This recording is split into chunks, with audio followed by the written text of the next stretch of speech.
Good morning students. Myself doctor Vishal Tiwari.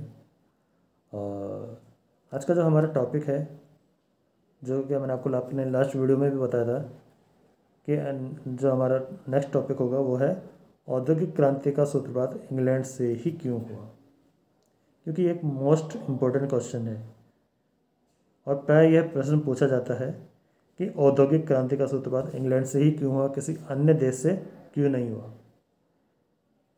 इस संबंध में ये ध्यान रखना चाहिए कि किसी भी देश में औद्योगिक क्रांति के लिए मुख्य रूप से 5 बातें महत्वपूर्ण होती हैं।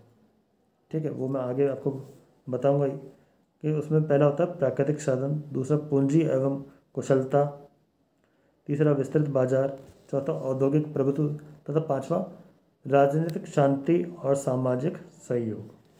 संयोगवश इंग्लैंड में इन 5 बातों के साथ साथ वहाँ के लोगों में वाणिज्यवादी दृष्टिकोण, आविष्कारों के प्रति रुचि और समृद्धि के लिए लगन मौजूद थी। इंग्लैंड के मुकाबले हॉलैंड में भी औद्योगिक क्रांति के लिए आवश्यक परिस्थिति विद्यमान थी। वह काफ़ी समृद्ध देश भी था, परंतु उसके पास लोहे और कोयले का अभाव था। इसके अलावा 18वीं शताब्दी के पूर्व उसने यूरोपीय युद्धों में भाग लेकर अपने आप को काफ़ी क्षति पहुंचाई थी। इसी प्रकार जहां तक उद्योग एवं व्यापार का सवाल है, फ्रांस इंग्लैंड से काफ़ी आगे था। इंग्लैंड के मुकाबले उसकी जनसंख्या भी बहुत अधिक थी, उसके पास प्राकृतिक साधनों की कमी भी नहीं थी, परंतु वाणिज्यवादी दृष्टिकोण एवं लगन के अभाव तथा क्रांति जनित दीर्घकालीन युद्धों के कारण वहाँ औद्योगिक क्रांति पहले नहीं हो पाई। ठीक है, तो अब प्रमुख कारण क्या रहे जिसकी वजह से इंग्लैंड में ही ये क्रांति हो पाई, तो वो है प्राकृतिक साधन। पहला जिसमें अपन बात करेंगे वह है प्राकृतिक साधन।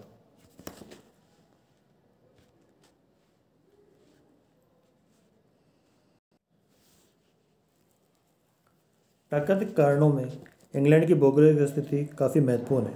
अपनी विशेष भौगोलिक स्थिति के कारण एक तरफ तो वह शेष संसार से पृथक है और दूसरी तरफ संसार के निकट संपर्क में भी है। इंग्लैंड चारों तरफ से सागर से घिरा हुआ है, इसलिए वह बाह्य आक्रमणों से काफ़ी सुरक्षित है। संसार के प्रमुख व्यापारिक मार्गों पर स्थित होने से उसे विदेशी व्यापार में आशातीत सफलता मिली। इंग्लैंड की समशीतोष्ण जलवायु तथा स्वास्थ्यप्रद वातावरण ने यहाँ के लोगों को कठिन परिश्रम तथा बौद्धिक विकास के लिए प्रोत्साहित किया। इंग्लैंड का समुद्र तट न केवल 7000 मील लंबा है, अपितु इतना कटाफटा है कि सुरक्षित खाड़ियाँ तथा उत्तम बंदरगाहों का अपने आप निर्माण हो गया। गल्फ स्ट्रीम की गर्म सामुद्रिक धारा के कारण इंग्लैंड का पूर्वी किनारा हमेशा व्यापार के लिए खुला रहता है। प्रकृति की कृपा से इंग्लैंड में कोयला, लोहा तथा जल शक्ति के स्रोत प्रचुर मात्रा में उपलब्ध है। लोहा और कोयला के साथ साथ पास मिलने से लोहे एवं इस्पात उद्योग के विकास में महत्वपूर्ण सहयोग मिला। कच्चे माल की पूर्ति के लिए इंग्लैंड के पास उपनिवेशों की भी कमी न थी। इससे स्पष्ट है कि इंग्लैंड की भौगोलिक स्थिति तथा प्राकृतिक परिस्थितियों ने औद्योगिक क्रांति को आहूत करने में पर्याप्त सहयोग प्रदान किया। दूसरा, आर्थिक कारण। इंग्लैंड में औद्योगिक क्रांति से पूर्व औद्योगिक विकास के लिए आवश्यक पृष्ठभूमि का निर्माण हो चुका था। लोहा, ऊन और जहाज निर्माण उद्योग विकसित अवस्था में थे। विदेशी व्यापार से अधिक मुनाफा कमाने की दृष्टि से संयुक्त पूंजीवादी कंपनियों तथा बैंकिंग व्यवसाय का भी विकास हो चुका था। इंग्लैंड के लोगों में नए आविष्कारों के प्रति रुचि भी थी। चूँकि इंग्लैंड में श्रमिकों का अभाव था, अतः वह बढ़ती हुई मांग को पूरा करने के लिए अधिकाधिक यंत्रों और मशीनों का प्रयोग तथा नए नए आविष्कारों का वहाँ पर प्रोत्साहन मिला। औद्योगिक विकास के लिए पर्याप्त पूंजी होना आवश्यक होता है।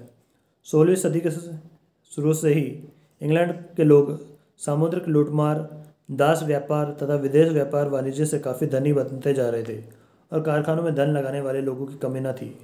बैंक ऑफ इंग्लैंड का नेतृत्व से इंग्लैंड की बैंकिंग व्यवस्था भी पूंजी संचय और विनियोग को संभव बनाया।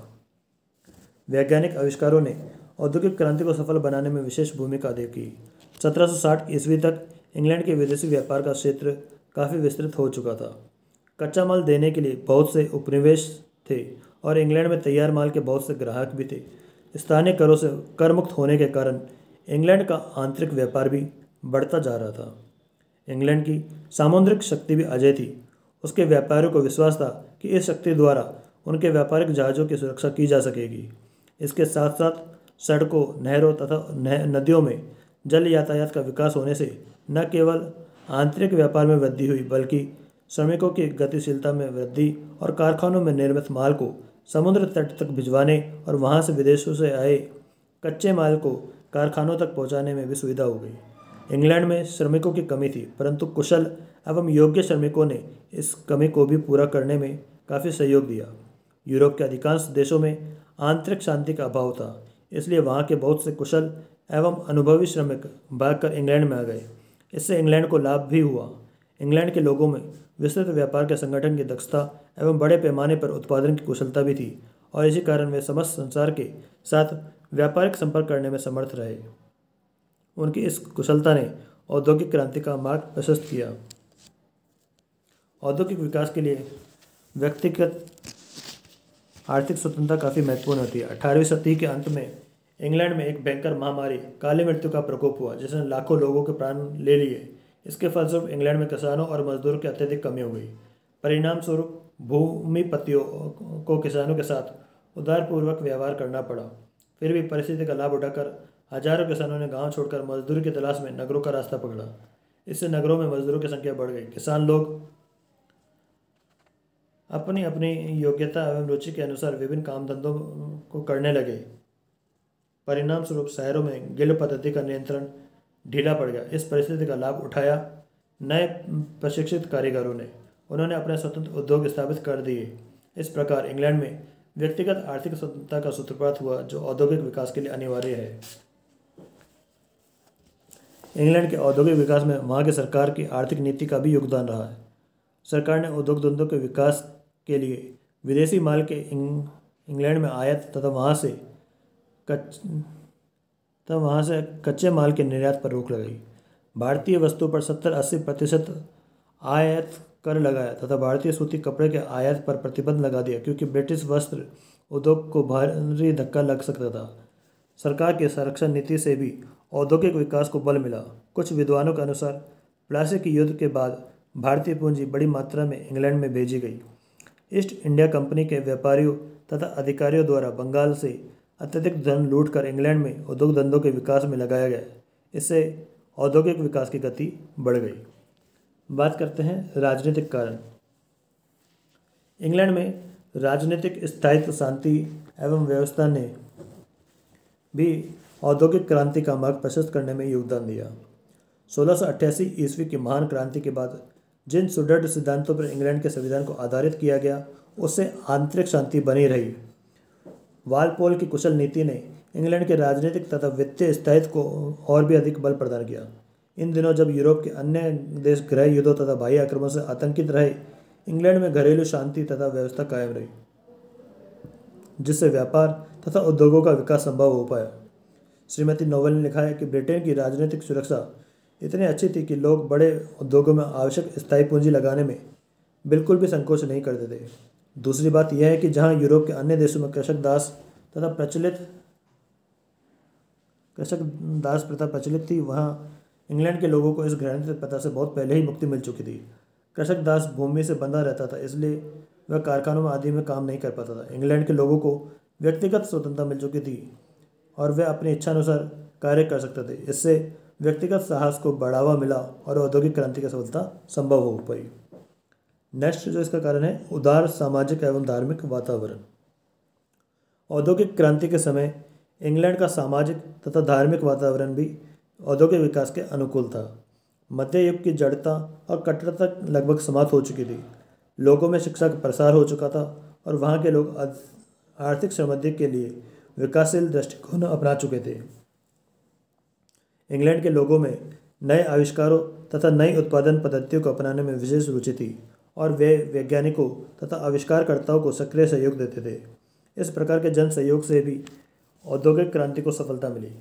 इंग्लैंड में ही औद्योगिक क्रांति का सूत्रपात क्यों हुआ, इस संबंध में हेमंड ने लिखा है कि इन महत्वपूर्ण आविष्कारों के प्रारंभ होने से के पूर्व इंग्लैंड में वाणिज्यिक अनुकूल सरकार, मुक्त आंतरिक व्यापार, समृद्ध एवं विकासशील वस्त्र उद्योग, जिसका निर्मित माल महाद्वीप को निर्यात होता था, जिसके विस्तृत व्यापार संबंध थे, संयुक्त पूंजी वाली कंपनियां थी और उन्नत बैंकिंग व्यवस्था थी। इन सब के परिणाम स्वरूप ही इंग्लैंड में सर्वप्रथम औद्योगिक क्रांति का सूत्रपात हुआ था। ठीक है, तो अगर आपके एग्ज़ाम में क्वेश्चन आए कि इंग्लैंड में ही औद्योगिक क्रांति का सूत्रपात क्यों हुआ, तो उसके ये सारे कारण थे जो मैंने आपको बताए। आप इनका अच्छे तरीके से डिस्क्राइब करके आंसर दे सकते हैं और आपको अच्छे मार्क्स मिल सकते हैं इसमें। अब हम बात करते हैं औद्योगिक क्रांति के कारण क्या थे। ठीक है, तो इसमें है पहला जो कारण है पुनरुत्थान और भौगोलिक खोजें। ठीक है, दूसरा है जनसंख्या में वृद्धि, तीसरा रहन सहन के स्तर में वृद्धि, चौथा फ्रांसीसी क्रांति का युग और पांचवा व्यापारी वर्ग और छठा राष्ट्रीयता। तो पहला जो है टॉपिक है हमारा इसमें क्वेश्चन कारण है वह है पुनरुत्थान और भौगोलिक खोजें। पुनरुत्थान के परिणाम स्वरूप मानव में नवीन उत्साह एवं प्रेरणा का संचार हुआ। ज्ञानवर्धक शिक्षा तथा भौगोलिक खोजों की पूर्व पीठिका में भी पुनरुत्थान दृष्टिगोचर होता है। भौगोलिक खोजों के परिणाम स्वरूप यूरोपवासी दूसरे देशों के संपर्क में आए, दूसरे महाद्वीपों में नई नई बस्तियां बसाई गई और इन बस्तियों के साथ व्यापार वाणिज्य शुरू हुआ, परंतु इसके लिए बड़ी मात्रा में उत्पादन की आवश्यकता का अनुभव हुआ।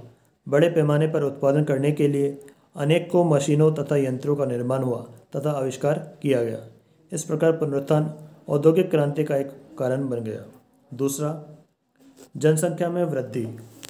यूरोप की जनसंख्या की अत्यधिक वृद्धि भी क्रांति का एक कारण बनी। जो जो यूरोप की जनसंख्या बढ़ती गई त्यों त्यों रोटी रोजी की समस्या भी बढ़ती गई, क्योंकि अब कृषि के द्वारा बढ़ती हुई जनसंख्या को रोजी देना संभव नहीं था, अतः अधिकाधिक लोग उद्योग धंधों की तरफ बढ़ने लगे। दूसरी बात यह थी कि जनसंख्या की वृद्धि के कारण दैनिक उपयोग की वस्तुओं की मांग भी बहुत अधिक बढ़ गई थी। बढ़ती हुई मांग को ने मनुष्य को औद्योगिक विकास के लिए प्रोत्साहन दिया। इससे उद्योग धंधों का विकास हुआ। तीसरा है रहन सहन के स्तर में वृद्धि। ज्यों ज्यों मनुष्य को सुविधाएं मिलती गई त्यों त्यों उसके रहन सहन का स्तर भी उन्नत होता गया। इससे उसकी आवश्यकताएं भी बढ़ी। बढ़ती हुई आवश्यकताओं से औद्योगिक विकास को बहुत बल मिला। वस्तुओं के उत्पादन की वृद्धि ने भोग विलास की सामग्री का सृजन किया। अमीर लोग जिनके पास धन का अभाव न था, अपनी शान शौकत बढ़ाने की खातिर अत्यधिक मात्रा में वैभव विलास की वस्तुएं खरीदने लगे। इस प्रकार मांग बढ़ती गई और बढ़ती हुई मांग के साथ साथ औद्योगिक विकास भी होता गया। फ्रांसीसी क्रांति का युग। फ्रांसीसी क्रांति ने भी औद्योगिक क्रांति के विकास में महत्वपूर्ण योगदान दिया। नेपोलियन बोनापार्ट ने अपनी महत्वाकांक्षा की पूर्ति के निमित्त संपूर्ण यूरोप को युद्ध में धकेल दिया। इस उलझन को सुलझाने का भार इंग्लैंड पर पड़ा। इंग्लैंड को न केवल अपने सैनिकों की अपितु अपने साथी देशों के सैनिकों की आवश्यकताओं को पूरा करना पड़ा। इसके लिए उत्पादन के तरीकों में सुधार करना आवश्यक हो गया। युद्ध समाप्ति के बाद इंग्लैंड में बेकारी फैल गई। इस बेकारी को दूर करने का एकमात्र उपाय था उद्योग धंधों का विकास करना। इससे उत्पादन बढ़ा। अब तैयार माल को खपाने के लिए दूसरे देशों के बाजार ढूंढने पड़े, कच्चे माल की मंडियां ढूंढनी पड़ी, उपनिवेश बसाने पड़े। इस प्रकार एक के बाद एक समस्या आती गई, जिसका हल औद्योगिक क्रांति के द्वारा ही किया जा सकता था। नेक्स्ट है व्यापारी वर्ग। पुनरुत्थान के कारण व्यापार वाणिज्य का विकास हुआ। सामंती व्यवस्था और धार्मिक अंधविश्वासों का प्रभाव समाप्त हुआ। इन सब परिवर्तनों के परिणाम स्वरूप व्यापारी वर्ग का अभ्युदय हुआ। यह वर्ग पर्याप्त धनी था और अपने धन को उत्तरोत्तर उत्पादन और फलतः धनोपार्जन में लगाना चाहता था। इसके लिए यह आवश्यक था कि वे उन अन्वेषकों की मदद करें जो अपनी खोजों से उनके उत्पादन की मात्रा को बढ़ाने में योगदान दे सकते हो। इस प्रकार नए नए यंत्रों की खोज का सिलसिला शुरू हुआ, जिससे औद्योगिक क्रांति के विकास में बहुत सहयोग मिला। और लास्ट जो इसका टॉपिक कारण रहा है वह है राष्ट्रीयता। राष्ट्रीयता की भावना ने भी औद्योगिक विकास में सहयोग दिया। प्रत्येक देश के निवासी यही चाहते थे कि उनका देश अन्य देशों की तुलना में अधिक उन्नतिशील बन जाए, उनके देश के साम्राज्य का विस्तार हो। परंतु इन सब के लिए अधिक उत्पादन की आवश्यकता थी, क्योंकि अब उन्नति का मार्ग बदल गया था। अब आर्थिक प्रगति के सहारे ही शक्ति संपन्न बना जा सकता था। फलतः महान राष्ट्रों में व्यापारिक प्रतिस्पर्धा शुरू हो गई। इस दौड़ में वही राष्ट्र आगे बढ़ सकता था जो अधिक से अधिक उत्पादन करने में समर्थ हो। इंग्लैंड ने जो विशाल साम्राज्य खड़ा किया था उसकी सफलता का एक प्रमुख कारण यही था। तो ये सारे कारण थे जिनकी वजह से औद्योगिक क्रांति हुई। ठीक है, अब इस वीडियो में हम लोग इतना ही देखेंगे। नेक्स्ट वीडियो में हम लोग देखेंगे औद्योगिक क्रांति का स्वरूप कैसा था और उसका प्रभाव कहाँ कहाँ किस क्षेत्र में कैसा पड़ा।